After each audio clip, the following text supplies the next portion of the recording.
নমস্কার, আপনারা দেখছেন পলিটিক্যাল ডেইলি। আপনাদের সাথে আমি অনন্যা। আজকে যে বিষয়টা নিয়ে কথা বলবো, যে গতকাল আমরা দেখতে পেলাম যে শুভেন্দু অধিকারীকে বিধানসভাতে কিন্তু তাকে সাসপেন্ড করা হয়েছে। কেন? কারণ মুখ্যমন্ত্রী মমতা ব্যানার্জি তিনি সেনাবাহিনীকে নিয়ে একটা মন্তব্য করেছেন, আর এই মন্তব্য ঘিরেই কিন্তু এত বিতর্কের সৃষ্টি হয়েছে। শুভেন্দু অধিকারী এই নিয়ে বিধানসভায় প্রতিবাদ করায় কিন্তু দেখা যাচ্ছে যে তাকে সাসপেন্ড করা হয়েছে। সেই সাথে সাথে আরও একটা ঘটনা উঠে এসেছে যে সেনাবাহিনীর ট্রাক আটকে দিয়েছে পুলিশ, সেই নিয়েও কিন্তু একটা বিতর্ক তৈরি হয়েছে। ইতিমধ্যে এমন একটা পরিস্থিতি এখন তৈরি হয়েছে যেখানে দেখা যাচ্ছে যে রাজ্যের সাথে সেনাবাহিনীর একটা কিরকম একটা যেন অবস্থা তৈরি হয়েছে। এই নিয়ে আজকে কথা বলবো আমরা রাজনৈতিক বিশ্লেষক ডিম্পু ভাওনানির সঙ্গে।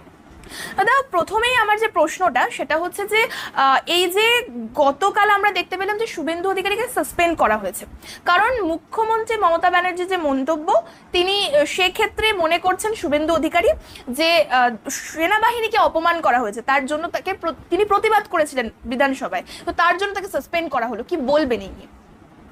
দেখুন, বিরোধী দলনেতাকে এই 2021-এর পরে যে সরকার হয়েছে, ওই সরকার আসার পরে বিরোধী দলনেতাকে প্রথমবার সাসপেন্ড করা হয়নি। যদি আমি ভুল না করি, বোধহয় এটা ওনার তৃতীয়বার না চতুর্থবার। এবার এই যে সিচুয়েশনটা অ্যারাইজ হয়ে এই জায়গাটায় এসছে, যেটা মিডিয়াতে দেখানো হচ্ছে, মিডিয়ার একটা অংশ এটাকে দেখাচ্ছে এক হিসাবে টিএমসির সাথে আর্মির ঝগড়া। বিষয়টা কিন্তু এরকম না। জনগণকে কিন্তু অল ইন্ডিয়া তৃণমূল কংগ্রেস নামে যে আঞ্চলিক দলটা আছে, সে কিন্তু বোকা বানাবার চেষ্টা করছে।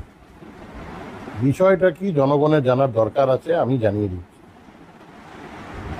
ওই পার্টিকুলার জায়গায় একটা স্পেসিফিক কর্মসূচি করার জন্য অল ইন্ডিয়া তৃণমূল কংগ্রেস ওই জায়গাটা নাকি 2 দিনের জন্য চেয়েছিল। আর সেটা আর্মি, যেহেতু ময়দান এলাকার ম্যাক্সিমাম জায়গা আর্মির, তো পারমিশন তো আর্মির কাছ থেকে নিতে হবে।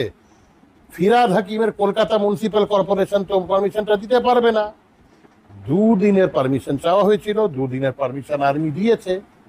20,500 টাকা নাকি সিকিউরিটি ডিপোজিটও অল ইন্ডিয়া তৃণমূল কংগ্রেস জমা দিয়ে দিয়েছে।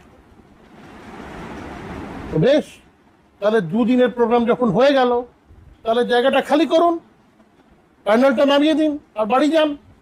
আবার যদি লাগবে আপনারা আবার পারমিশন পাবেন।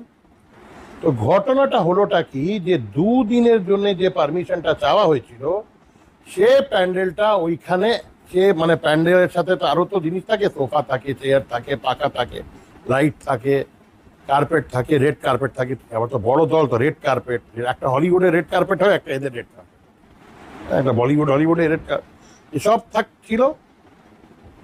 1 মাস জিনিসটা ওরকম ভাবে স্ট্রাকচারটা দাঁড়িয়ে থাকলো উইদাউট এনি পারমিশন। এই 1 মাসের ভেতরে আর্মি কিন্তু ইস্টার্ন কমান্ডের স্পেসিফিক অফিসাররা কিন্তু অনেকবার টিএমসি পার্টিকে জানালো যে আপনাদের এই জায়গাটা থেকে এই জিনিসগুলো ক্লিয়ার করে নিন, আপনারা চেয়েছিলেন, আমরা দিয়েছিলাম। টিএমসি পার্টির তো কানে তো তেল দিলে তোরা শুনতে পারে না। 1 মাস দেখার পরে, এই 1 মাসের ভেতরেও আর্মি কয়েকবার ইস্টার্ন কমান্ড তাদেরকে রিমাইন্ডার দিয়েছে। আর 1 মাস পরে যখন দেখছে যে ওরা খুলছে না, তো লোকাল থানাকে চিঠি দিয়ে বা স্পেসিফিক পুলিশ ডিপার্টমেন্টকে চিঠি দিয়ে জিনিসটা ওরা খুলতে শুরু করলো। যখন খুলতে শুরু করলো আর মিডিয়াতে চলে এলো সকাল থেকে যে পুলিশ প্যান্ডেল খুলে দিচ্ছে, তো মমতা ব্যানার্জি কি করলেন, নিজের শো অফ স্ট্রেংথ দেখাবার জন্য, ওনার কোনো কাজ ছিল না যতদূর আমি জানি, ওই দিন ওনার কোনো কর্মসূচি এখানে ছিল না, শুধু নিজের শো অফ স্ট্রেংথ দেখাবার জন্য উনি পৌঁছে গেলেন ওইখানে একটা হাফ খুলি দেওয়ার প্যান্ডেলে উনি একটা ভাষণ দিলেন নিজের ক্যাডারকে এক্সাইটেড করার। নোংরা, আমি বলে নিই, নোংরা অ্যান্ড চিপ রাজনীতি। আরে ভাই, আপনাকে দিয়েছিল 2 দিনের জন্য, 1 মাস আপনি জায়গাটা খুলে খালি ভ্যাকেট করে দিলেন না। এটাকে না হিন্দিতে কি বলা হয় জানো? এক তো চোরি, উসকে বাদ সিনা চোরি। চুরিও করবো, আবার বুক থাবড়ে মারবো, যে বেশ করেছি। তারপরে বলছে না, আমরা তো নাকি সোফা তুলে নিয়েছিলাম, আমরা নাকি চেয়ার তুলে নিয়েছিলাম, আমরা নাকি লাইট খুলে নিয়েছিলাম। আরে তোমরা স্ট্রাকচারটা খুলে দাওনি কেন ভাই?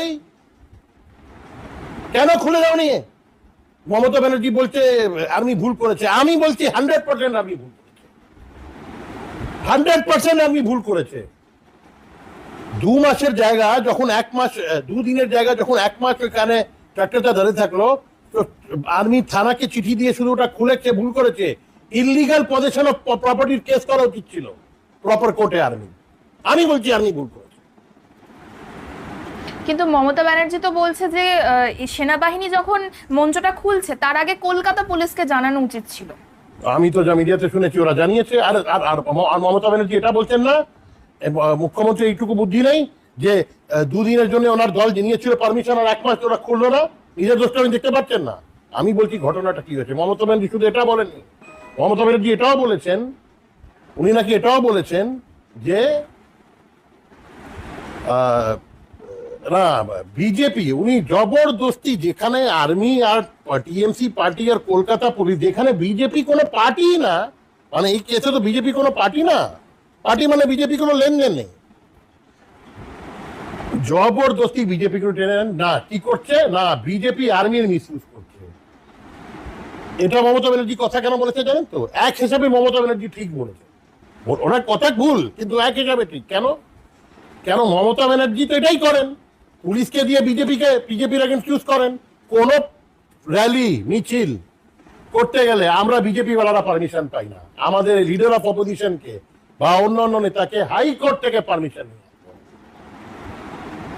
তাই বলে এটা তো মমতা ব্যানার্জি আর ওনার দলের সংস্কৃতি, না পারমিশন দেবো না দেবো। তো উনি ঠিকই বলেছেন যে আর্মি, বিজেপি আর্মিকে বিজেপি পার্টি আর্মিকে ব্যবহার করে ওরা প্যান্ডেল খুলে দিচ্ছে। ওনার তো মাথায় এটাই খেলবে, ওনার কালচার আর ওনার দলের যে সংস্কৃতি ওইখানে ঠিকই বলছে।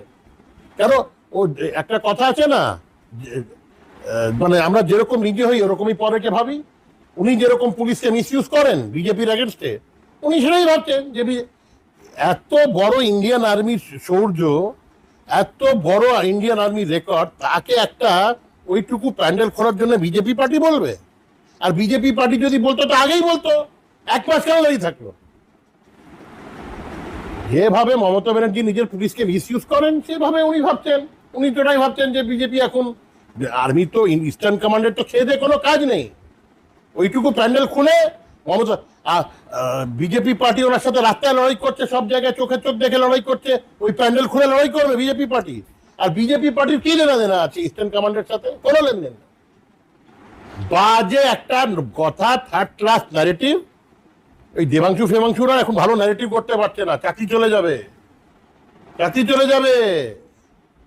দেবাংশুদের বলুন একটু ভালো ন্যারেটিভ করতে, পারছে না। সেনাবাহিনী নাকি বিজেপির কথায় উঠে বসে, মানে এরকম একটা কথা তিনি বলেছিলেন যে বিজেপির কথায় চলে সেনাবাহিনী। সে প্রশ্নের উত্তর আমি দিয়ে দিলাম তো, আমার এই প্রশ্নের উত্তর তো আমি দিয়ে দিলাম।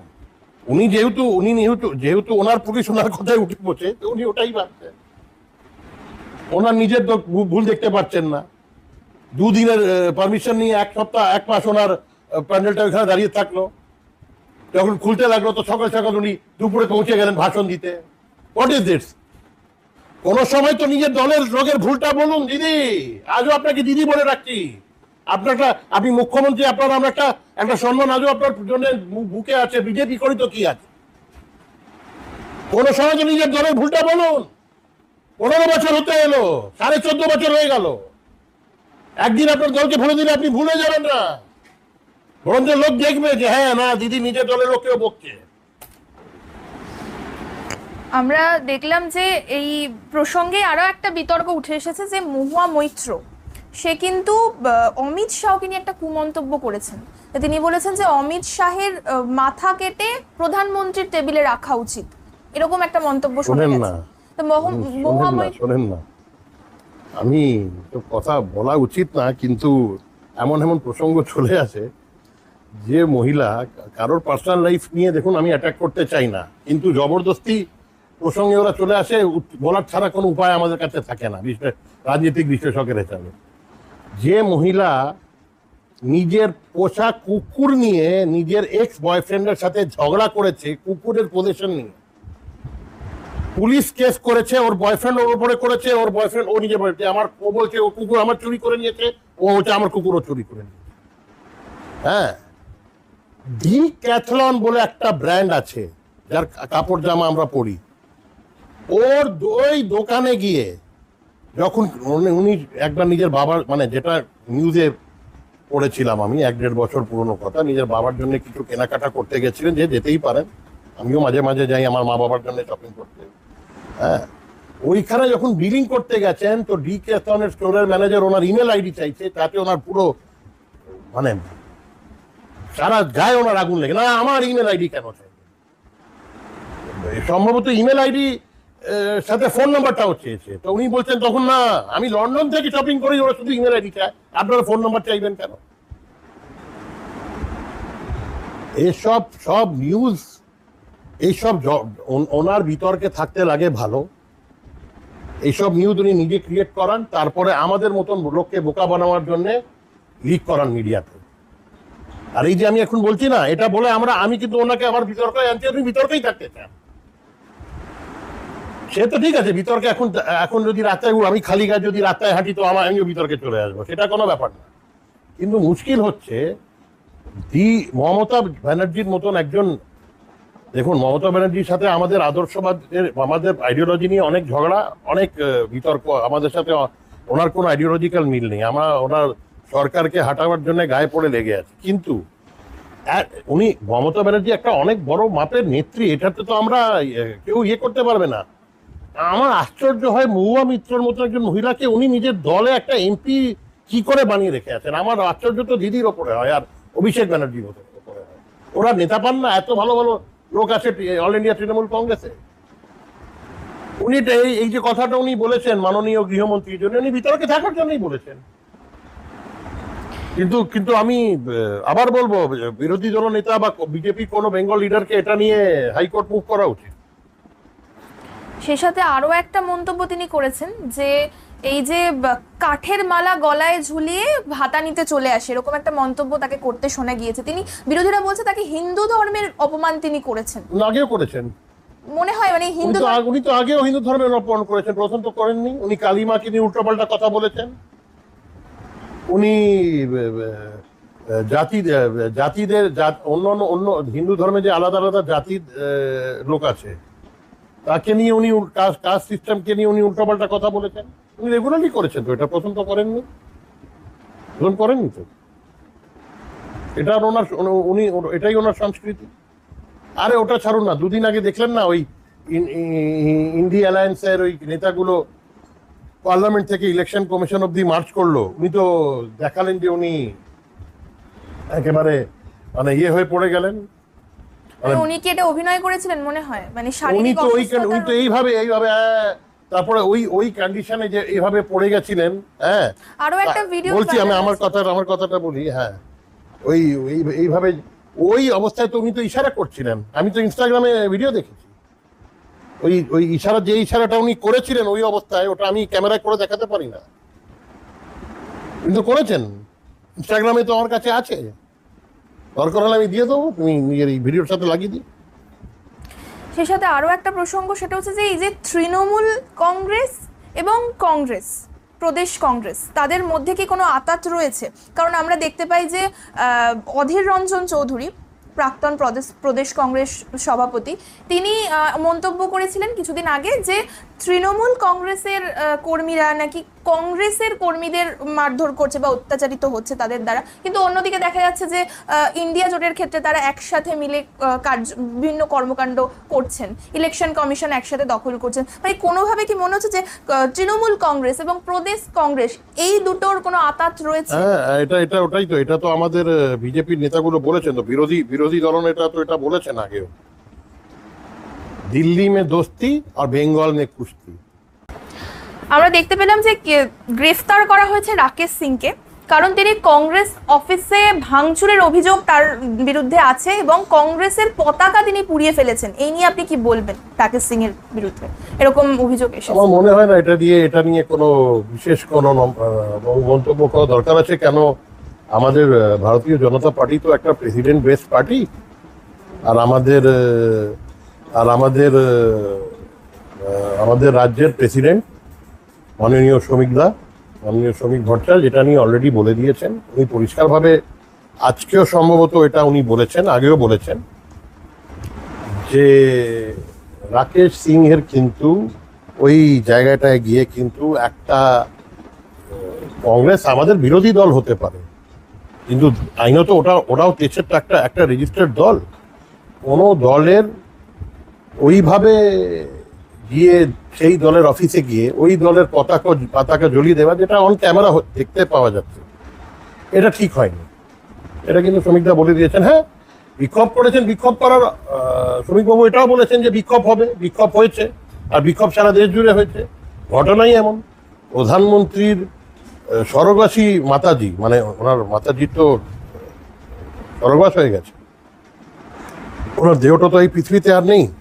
ওনার মা নিয়ে যদি উল্টো পাল্টা কথা কেউ বলে, তো এর থেকে নোংরা রাজনীতি কি হতে পারে? কংগ্রেসের তো লজ্জা শরম নেই। এত কিছু হয়ে গেল, রাহুল গান্ধী আজ পর্যন্ত ক্ষমা চেয়েছেন? বা কংগ্রেসের কোনো সিনিয়র নেতা এটা নিয়ে একটা টুইট করেছেন? করেন না? আমার যতদূর আমি জানি হয়নি। বাকি রাকেশ সিং এর প্রসঙ্গে কিছুই বলার নেই। উনি ওনার শ্রমিকবাবু শ্রমিকদা যেটা বলেছেন তার অন্য মানে অন্য শব্দে বলতে গেলে, যেটা শ্রমিকদা বলেছেন, আমি ওনার কথাতেই যাচ্ছি। আমার প্রেসিডেন্টের কথার তো এগেনস্টে আমি যেতে পারি না। আমি I am also a party man, আমি মেম্বার অফ ভারতীয় জনতা পার্টি।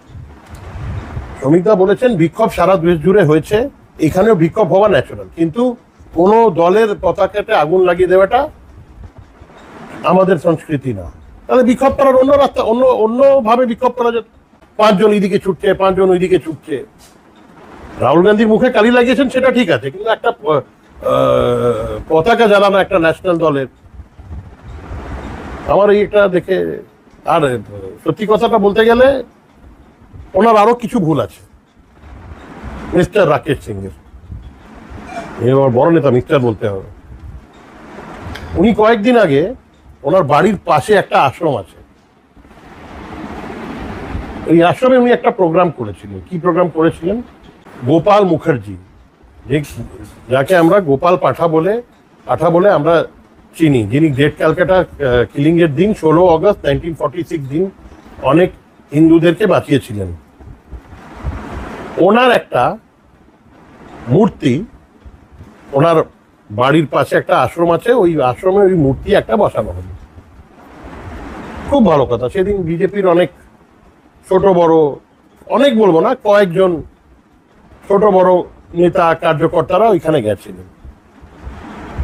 খুব ভালো কথা, এতদূর খুব ভালো আছে। কিন্তু এখানে একটা প্রশ্ন আছে আমার কিন্তু গোপাল মুখার্জির নাতি শান্তনু বাবার সাথে ডাইরেক্ট দেখা কথা হয়েছে। সেই প্রোগ্রামে আমাকে ডাকা অব্দি যদি না হয়, আমার দাদুর মূর্তি বসানো হবে, তাহলে আমার কেমন ফিল হবে? শান্তনু বাবু গোপাল মুখার্জি সাহেবের নাতি, আর ওনার 2 নাতনি, নাতনিদের নামটা আমার মনে নেই, ক্ষমা চেয়ে নিলাম ওদের কাছে। হ্যাঁ, তুমি খোঁজ নিয়ে দেখো তো। উনি কিন্তু আমাকে নিজে জানিয়েছেন, এটা আমার সাথে দেখা আছে। একবারও ওই প্রোগ্রামে ওদেরকে উনি ডাকলেন, ইনভাইট করলেন, এত বড় একটা প্রোগ্রাম করলেন। ওখানে বেশ শুনলাম কিছু খাওয়া দাওয়াও হলো, ভালো প্রোগ্রাম হয়েছে। আমি তো যাইনি। তো দেখা যাচ্ছে যে সেই সভাতে কিন্তু বিরোধী দলনেতা উপস্থিত ছিলেন। তো বিরোধী দলের নেতা এজ আ গেস্ট গেছিলেন। উনি কি করে জানলেন ওইখানে আর কে কে গেস্ট আসবে?